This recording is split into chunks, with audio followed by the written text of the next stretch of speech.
الحمد لله نحمده ونستعينه ونستغفره ونؤمن به ونتوكل عليه ونعوذ بالله من شرور أنفسنا ومن سيئات أعمالنا. من يهده الله فلا مضل له ومن يضلله فلا هادي له.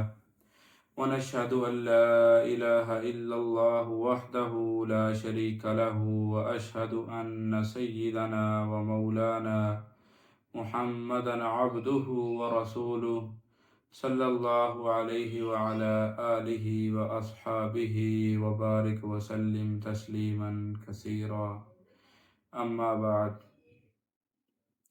من تقرب إلي شبرا تقربت إليه ذراعا، ومن تقرب إلي ذراعا تقربت إليه باعا، ومن أتاني يمشي أتيته هرولة.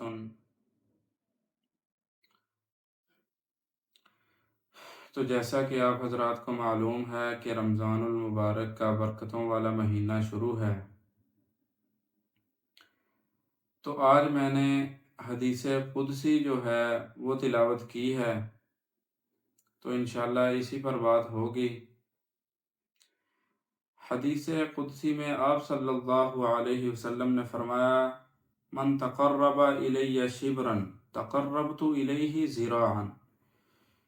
رسول اللہ صلی اللہ علیہ وسلم فرماتے ہیں کہ اللہ رب العزت نے فرمایا کہ جو میری طرف ایک بالشت چل کر آتا ہے، میں اس کی طرف ایک ہاتھ چل کر جاتا ہوں، اور جو میری طرف ایک ہاتھ چلتا ہے میں اس کی طرف کھلے دو ہاتھوں کی طرف چلتا ہوں، کھلے دو ہاتھوں کی مقدار چلتا ہوں، اور جو میری طرف آہستہ چل کر آتا ہے میں اس کی طرف دوڑ کر جاتا ہوں.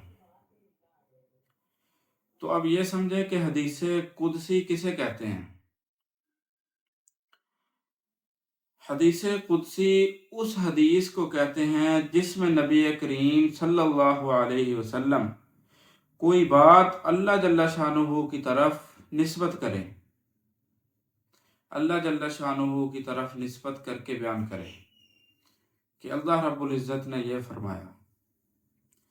اللہ تبارک و تعالی نے ایک وحی نازل فرمائی جو قرآن کریم کی شکل میں ہمارے سامنے ہے، جو نمازوں اور تراویح میں بھی پڑھی جاتی ہے، اور دوسری وحی وہ ہے کہ جو اللہ تعالیٰ نے نازل تو فرمائی ہے لیکن اس کو قرآن کا حصہ نہیں بنایا، اس کو حدیث قدسی کہتے ہیں.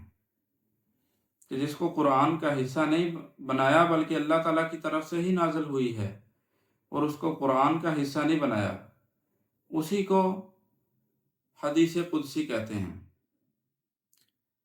حدیث کا مطلب، یہ جو میں نے حدیث قدسی بیان کی ہے، اس کا مطلب کیا ہے؟ اب اس کا مطلب یہ ہے کہ اس حدیث میں بالشت، گاز اور دوڑ کر آنا، یہ صرف سمجھانے کے لیے اللہ رب العزت نے ایک مثال دی ہے کہ مقصود یہ ہے کہ جو اللہ تعالیٰ کی طرف ذرا بھی توجہ ہے، ذرا بھی توجہ کرتا ہے، اور اللہ تعالیٰ اس کی طرف دو چند اور سہ چند توجہ فرماتے ہیں.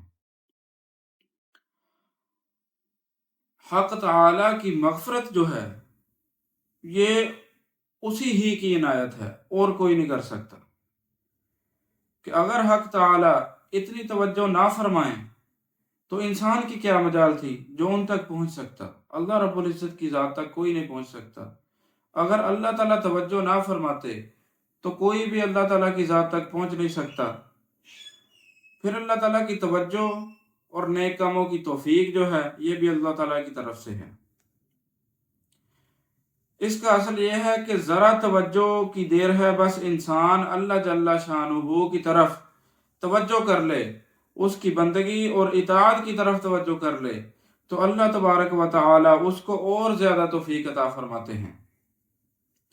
رمضان المبارک میں خاص طور پر اس کا مشاہدہ ہر مسلمان کرتا ہے کہ رمضان المبارک میں بندوں کو ان اعمال کی توفیق آسانی سے ہو جاتی ہے جن کا تصور رمضان المبارک سے باہر محال نظر آتا ہے.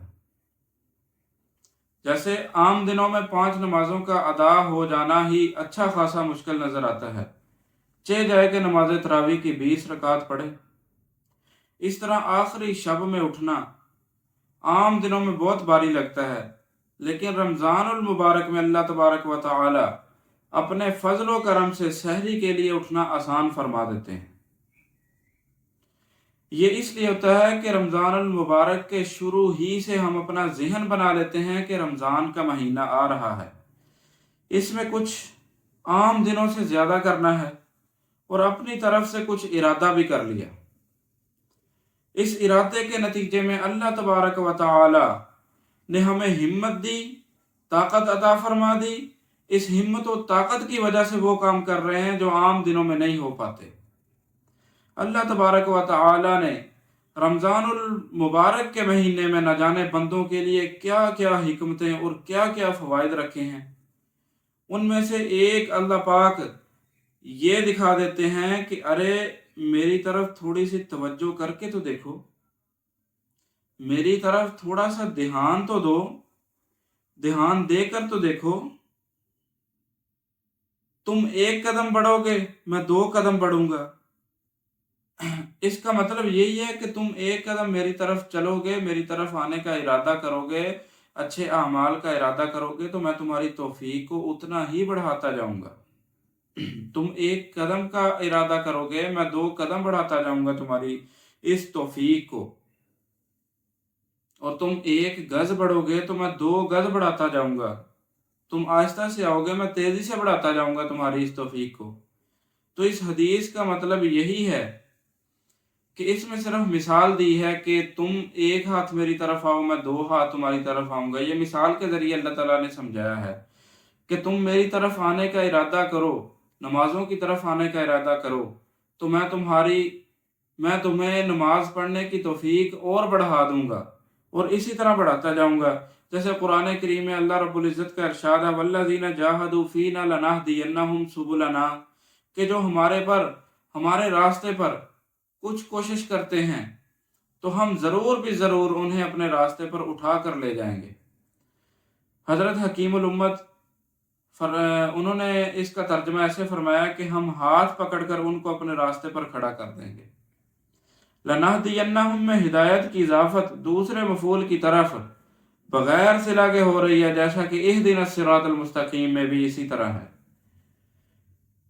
اس وقت ہدایت ارات الطریق کے معنی میں نہیں ہوتی، بلکہ ایصال الی المطلوب کے معنی میں ہوتی ہے، کہ اس سے مراد صرف راستہ دکھانا نہیں ہے کہ تم اس راستے پر چلو گے تو یہ ہوگا، تم اس راستے پر چلو گے تو یہ ہوگا، بلکہ ایصال الی المطلوب ہے کہ تم اس راستے پر چلو گے تو تمہیں جنت تک پہنچائے گا۔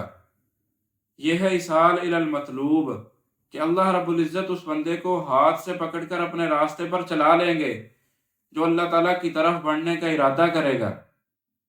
یہ ایصال الی المطلوب ہے کہ اللہ تعالیٰ اس کو جنت تک پہنچائیں گے اپنے راستے پر چلا کر۔